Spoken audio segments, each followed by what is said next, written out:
सवाल, दुनिया का सबसे अफजल सदका कौन सा है?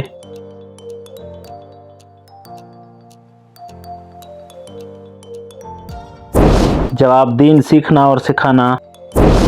सवाल, आप सल्लल्लाहु अलैहि वसल्लम ने जिस्म के किस हिस्से पर थप्पड़ मारने से मना किया है?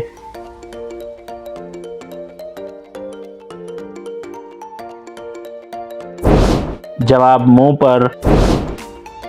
सवाल, कौन सा काफिर है जो जन्नत में जाएगा?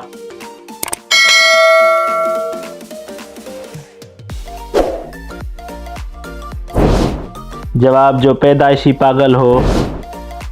सवाल, इस्लाम में किस तरह सोने से मना फरमाया गया है?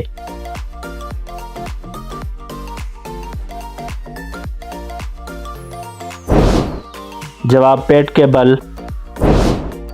सवाल, शोहर के किस अमल से बीवी खूबसूरत होती है?